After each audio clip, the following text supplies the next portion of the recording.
Glad to have you back. If you're just joining us, you're watching the conversation right here on Lagos Television. Now, the conversation we're about to have this morning is something we felt perhaps we've gone past it, but the intensity of the attack over the weekend actually got the whole nation napping, and some people have wondered what happened. What happened? We're talking about improvised explosive now taken by a human being.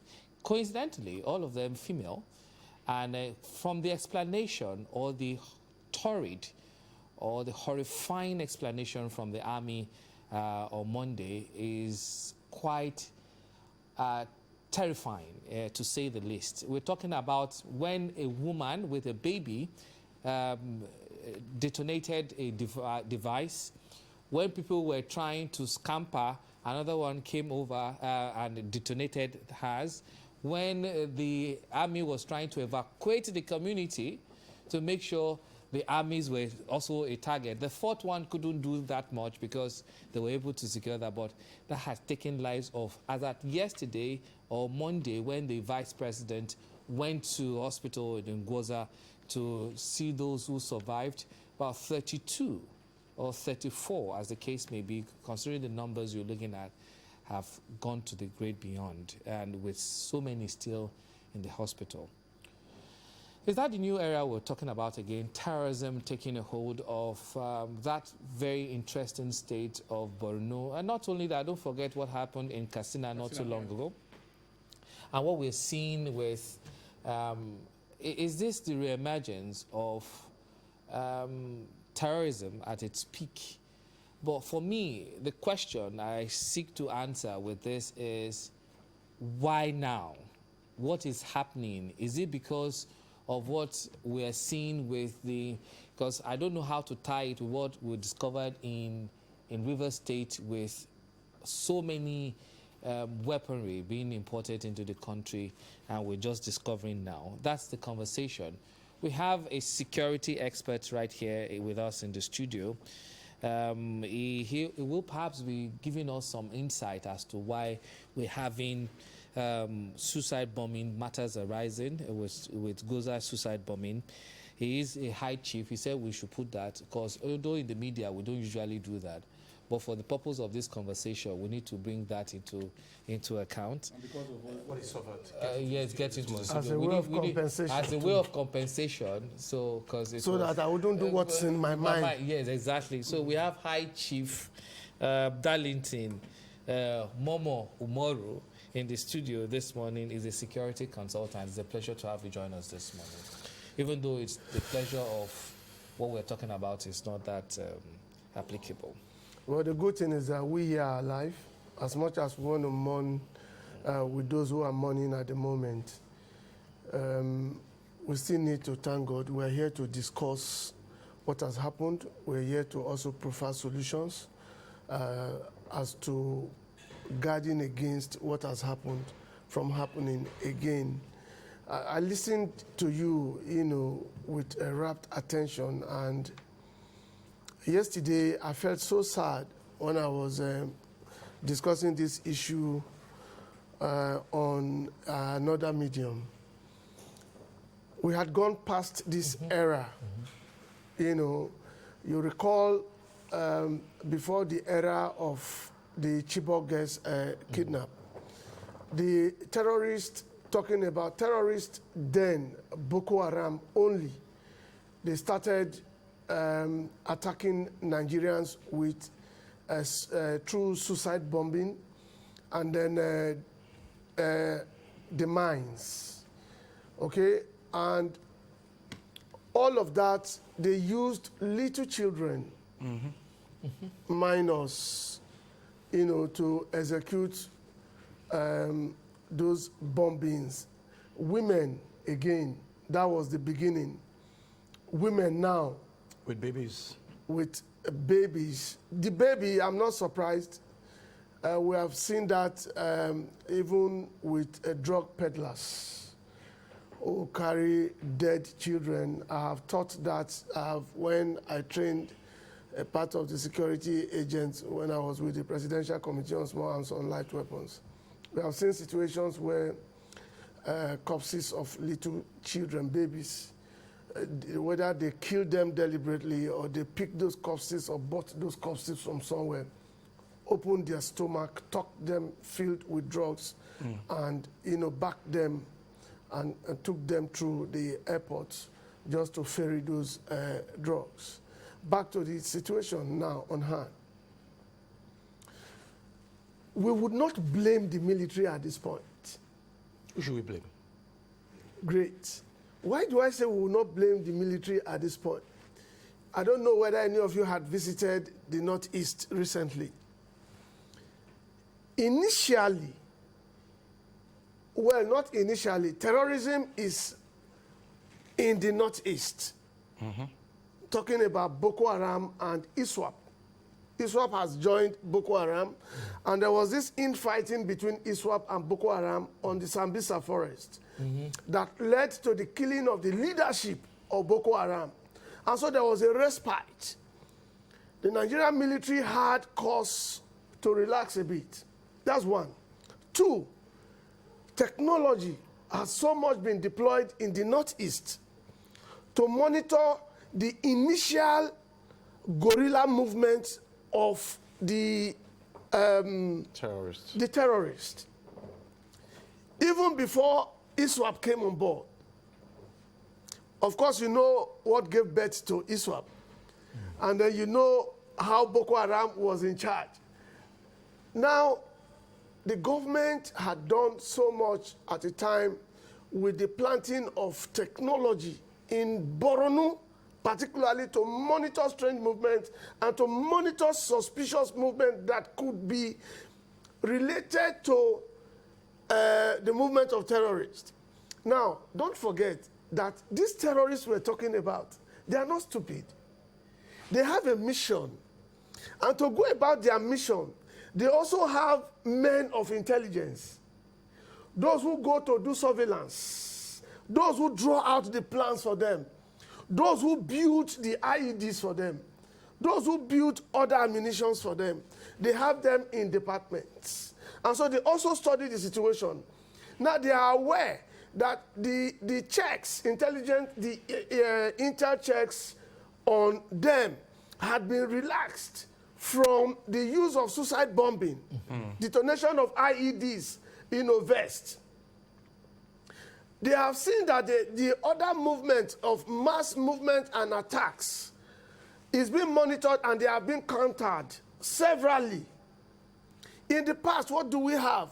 These suicide bombers will go to places where you have crowd. Yeah. Of course, they want to, the two things they want to achieve. One, to kill people. Two, to maim people. Three, to impact that fear in the people. Okay? They have not completely been conquered. Okay.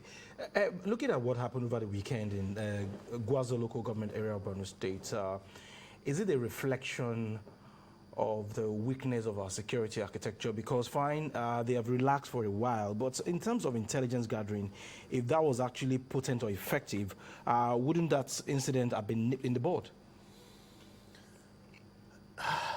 Because when you are fighting terrorists, you don't go to sleep. There's something, they never went to sleep, please. I said the deployment of IT gadgets so much in Borno had helped. You see, intelligence is in two forms.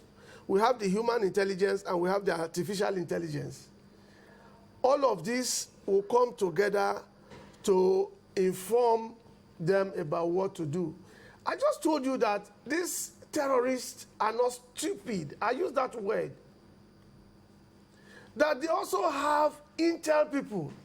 They also do surveillance, particularly when they have, theirs is a guerrilla warfare. They have information concerning where an activity will take place. They also have informants. And then they plan towards hitting those places. Now, what you didn't add, the third attack was on the military. Yes. Who were trying to rescue some of these persons and were trying to immediately find solution to what was happening. And so, if you look at the plan, or the way the hits were segmented, you will understand that there was none that was by error. They were truly designed that this will happen at this point, hit here. They have their This plans. will happen at this time. Go, you are waiting to hit this other point. The military will come in immediately because people will call them. You are the one that will go there and they will come in from this area. And then the fourth one was perhaps to hit the vehicles moving. But because of the promptness of the military, they quickly discovered that fourth one and was not allowed to complete the job. Intelligence is on ground, both artificial and human intelligence. But again, these people would want to fight. They do not want you to believe that they have been completely disseminated, that they do not exist anymore. No, they will still continue to come up with pockets of hits. Of course, you understood that the phase of conflict in Borno, northeast, is different from what you have in the northwest. So they would never want to lie low because, one, they kept wanting to ensuring that they instill that fear in those of you who had. When was the last time or how many times in the northeast? How many times have you heard about hits in the northeast in 1 year? But once upon a time in this country, it was a daily basis. It was regular. It was on a daily basis. And what is the position of Gwoza in Borno and in Nigeria? Gwoza is a border local government to Cameroon. Gwoza was one of the local governments that were taken over by these terrorists at a point in time that was recovered. The border between Gwoza and Cameroon is a mountain. And so when they moved from Sambisa Forest at a point in time, they moved into that mountain and Gwoza was readily available for them to conquer. And so when they are hitting from Gwoza, you would simply understand that they are at the border. It is easier for them to rush into that mountain and even move into Cameroon. So all of these are strategies. But until you understood all of this, you would think the military has not done what they are supposed to do. Okay, no. but how would the military also strategize now to advance? The military strategy is on ground. It's on ground. But you see, sometimes when some of these things, it is of late. Let me reveal this now. It is of late. The Nigerian military was never really completely trained on guerrilla warfare. What the Nigerian military was used to was the conventional warfare. And so that was why initially we lost a lot of men, officers, to these people because they would strategize. We are going to hit point A. So before you wake up to it, they are there. They hit. And then by the time you want to chase them, they had planned mines. Mines, yeah. Yes. And then we lost a lot of soldiers. But the Nigerian military that is trying to be proactive now has started, even with the Nigerian Defense Academy where they train officers. They have started training officers, these men, on guerrilla warfare. And so they are getting it right. That is what has reduced it. Now, terrorists have been pushed to one end. Bandits took over on the other end of Northwest. See, those who are sponsoring, I said I would like to, I would have loved to quote the Comptroller General of Customs. Just listen to this, then I'll come back to it. He said, 3 plastic drums concealing several packets of cannabis indica, 4 bags containing 2,144 packets of cannabis indica, all weighing 1,072 kilograms, seized from one 40-foot container. And that container came from Canada. Now, what do I want to say? Is it that there's this kind of collaboration that is coming from the external end? Now, the eagle eye of the head of enforcement, G.I. Aliu, in Tinkan Area Command, as supervised by Dera Nnaji, were the one who caught this.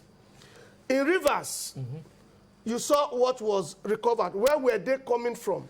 Now, let us look at Canada, the issue with Canada.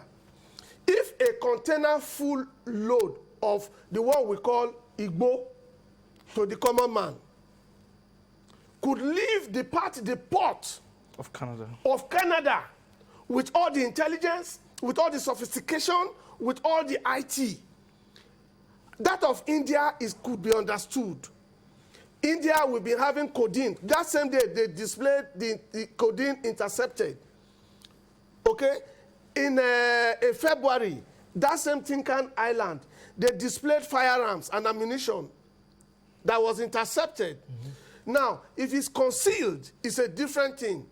The ones that were recovered in rivers on air were concealed. Yes. In the midst of other equipment. This one was a 40-feet container loaded with cannabis. Not concealment now. Concealment means that you create false areas and then hid them or mix them with metals and all of that.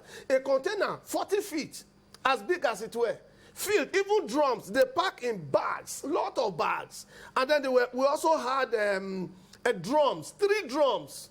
This was I was invited to witness it.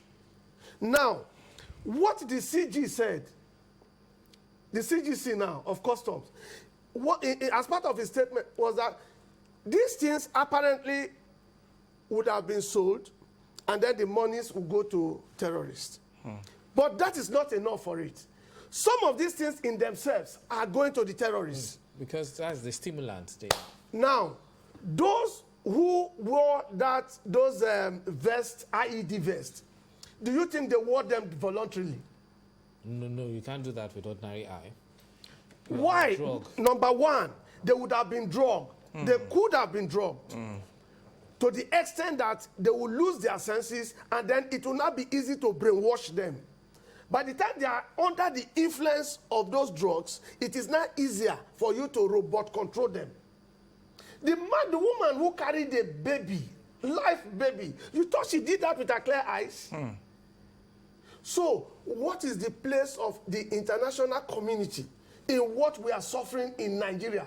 Now, if you told me about what came from India or what has been coming from India, talking about codeine and all of that, it will be understood that the economic situation and position of India could be pushing them to allow some of these importers from here who go there to bring in this thing, and then to them it is not illegal, those codeine and cough syrup and all of that. But to the Nigerian government it is illegal. So why do you allow them to move from your port? With the bilateral relationship you have with Nigeria. Now let's come back to Canada. A container 40 feet loaded, but for the eagle eye of the Nigerian Customs at the Tinkan Area Command, where you have the head of enforcement, G.I. Aliu, and Dera Nnaji. What would have happened if that container, now, let me tell you what even happened. That container had 2 fake addresses. The importer disappeared when he knew they were on his trail. Nobody showed up eventually. The 2 addresses that came with that container were fake. Now, we kept having things like this all the time. We are talking about where is the place of UN?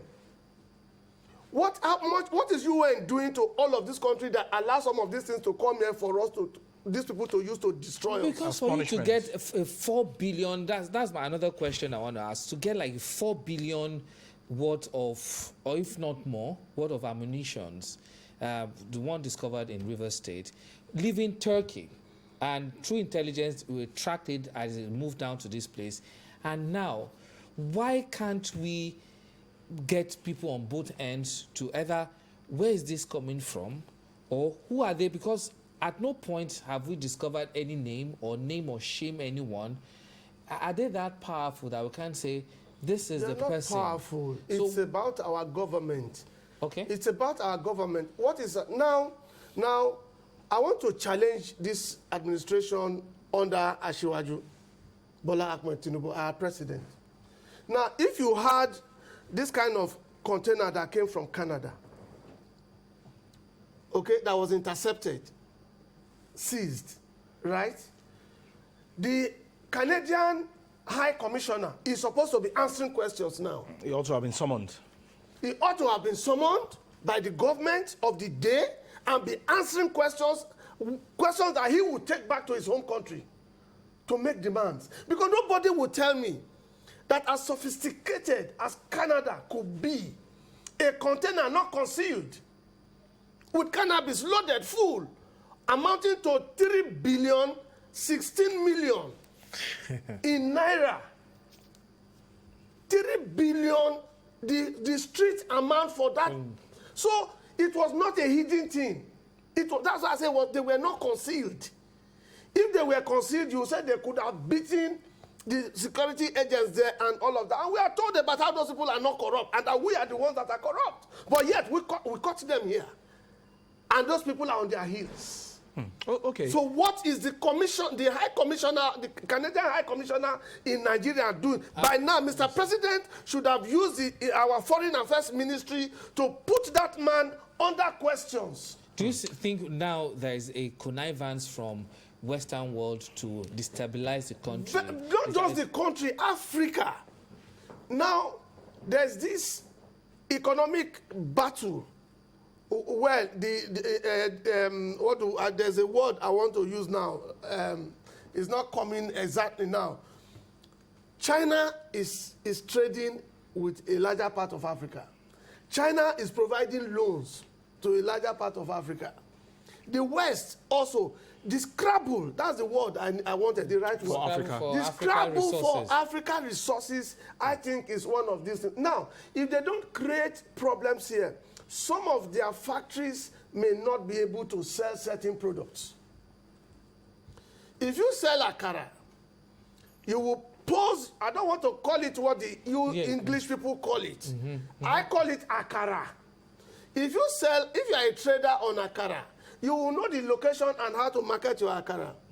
Now, to market firearms and ammunition, that has created a lot of proliferation that we are suffering today, what do? You create problem. You create conflict. So that some of them will come. That was why ECOWAS had made it compulsory that all the ECOWAS nations cannot just buy firearms without going through them. They must issue to you what is called certificate of exemption before a factory will sell to you. That is for state actors. What about the non-state actors? No control. Okay. Now that we have discovered all of these, some of those issues that you raised now, what are those things that we should start putting in place, especially on our borders, which is quite porous, where anything can come in, so that we will not have a repeat of what we had in Gwoza recently? One of the biggest challenges is the ECOWAS free movement. Take it or leave it. When we talk about the porosity in our borders, we forget the ECOWAS treaty, yes. That policy of free movement, it does not help us. It's not helping us. Through the Sahel, we have suffered a lot. Before the era of the Sahel, it used to be Seme border and Idiroko border. These were the two most porous borders that smugglers were using. In fact, distribution of these arms, after they would have come in from this area, arms, drugs and arms, of course, you know, they go pari passu. The cartel who deal on drugs are the same cartel who would have been dealing with firearms. And they use one to sponsor one, and they also use one to influence the other.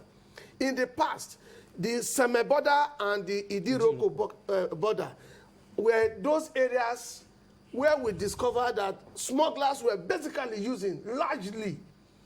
But since the fall of Libya, and certain wars created along those countries on the Sahel, the dumps of those places, they are finding their way very easily through grazing, through concealment. You see lots of cows, you saw the cattle, you see sheep, you see camels, you see donkeys. They carry load as if it's their feeds or those of their shepherd. Many of them have been discovered to be either carrying drugs or carrying firearms or ammunition. So, one, ECOWAS must revisit this free movement with an ID card, or even without an ID card, you can go to Côte d'Ivoire from here on public transport, where by air you need an international passport. But those ones grazing and those ones moving all of those things, they go by road. They go by road. That's why at a point in time, it became difficult for the Nigerian government to actually identify truly whether headers that were causing havoc were Nigerians or In not fact, Nigerians. there's a statement credited to a member of the House of Representatives saying that Yes, this lady they are that foreigners. Yes, from Gwoza, are yes. foreigners. These ladies. But I disagree with him.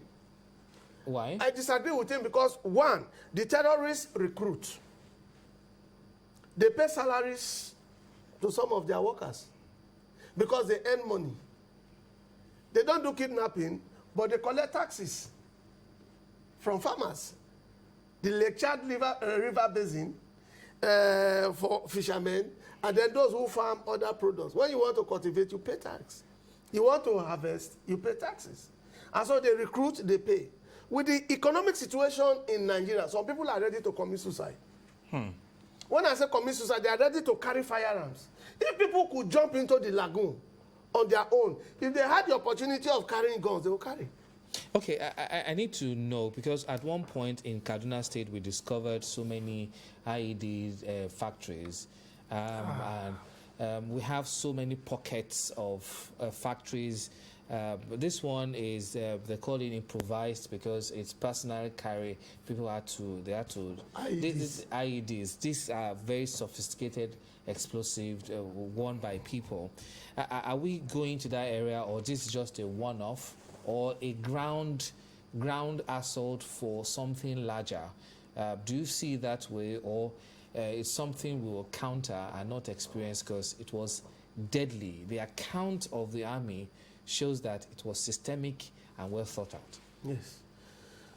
One thing the government is struggling with is trying to contain the local blacksmiths. We're talking about proliferation of small arms and light weapons. Not all small arms and light weapons are imported into the country or are smuggled into the country. Some are fabricated here. Many of them, even more sophisticated.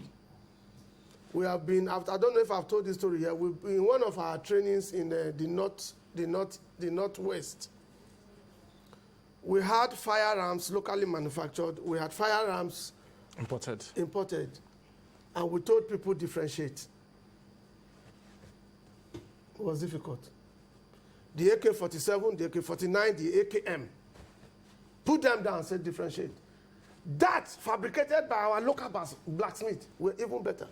I take you back to the local factory that was busted in Delta State shortly before the killing of those military men. In Okoma. Yes. The AK, I don't know if I'm allowed to say this. The AK-47 has the magazine that has 30 rounds live, that carries 30 live rounds of ammunition. That local factory built the one that takes twice that, 60 live rounds magazine.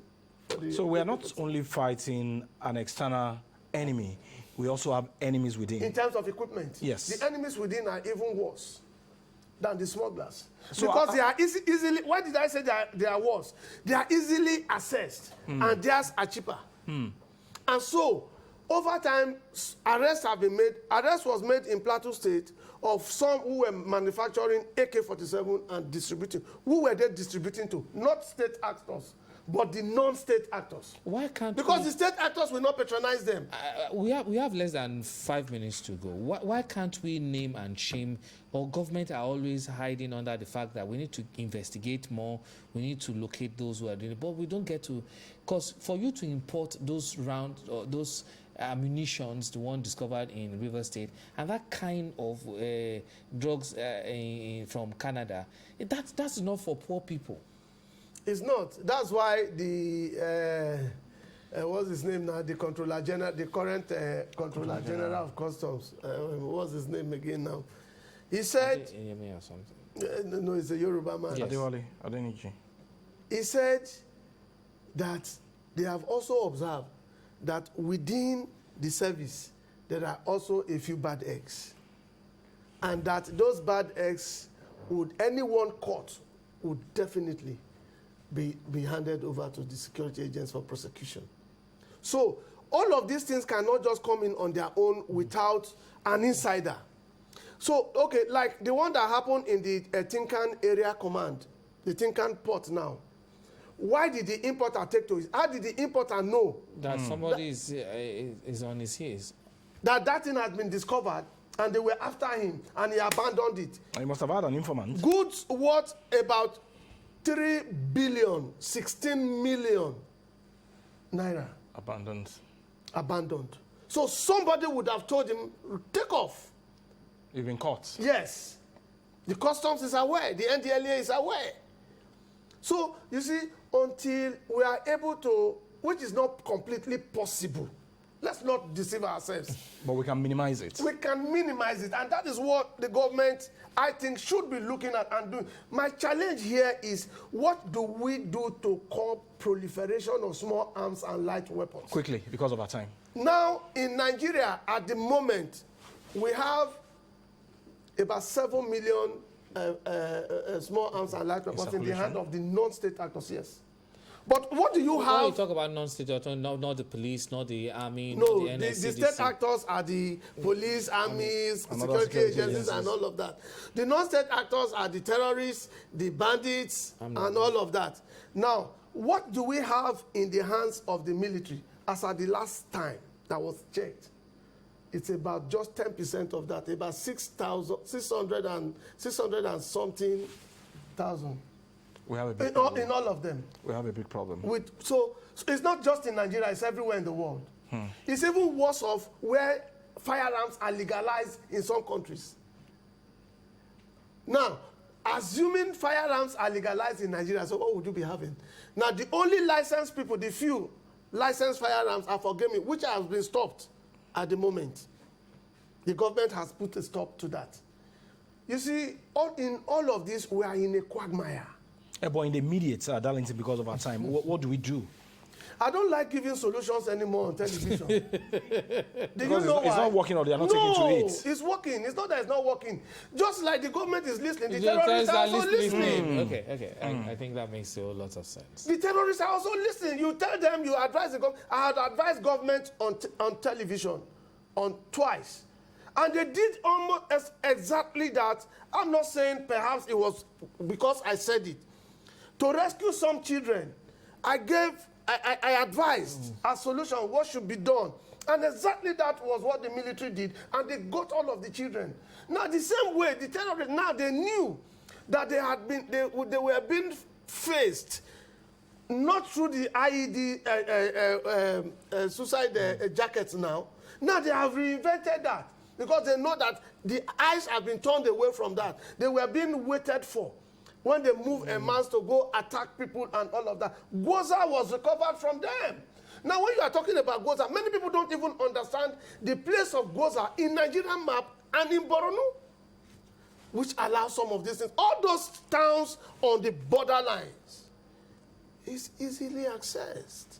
They know if they move beyond that point, it could be difficult. My brother, we are in a quagmire. I think we have to go.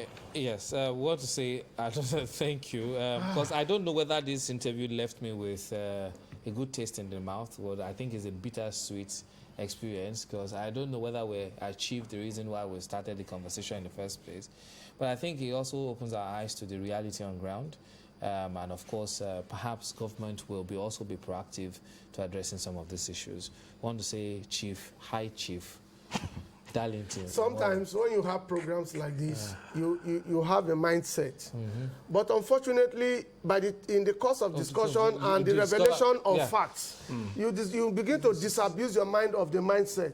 That's why you brought somebody like me here to come discuss it, because I've been to those terrains. Do you understand? Because sometimes, initially when it happened, I was blaming the security agents. No, that's not right. But now that you have broken everything down, I see that they are doing everything humanly possible. Oga, finally, I will take you to Sambisa Forest and leave you there for 24 hours. No, Joshua, no roof. We need to take a break. Thank Darlington and let him go. You won't take me to Sambisa. We're looking forward to seeing you. I am sure Jibola will be willing to follow you. And for $1 billion, just leave you, give you the AK-47. Stay there, no roof, no water, no food. This Darlington, is what the military face on daily basis, day in, day out. It's raining there, they are there. They can't leave the rain. Darlington, we thank you very much. Are you going with me? You've not answered. To come Jibola, on the conversation let me sign out. Thank you very much. See you some other time. We appreciate your presence here in the studio. Thank you very much. Okay, we'll take another short break. When we come back, the conversation, continues. Don't go anywhere.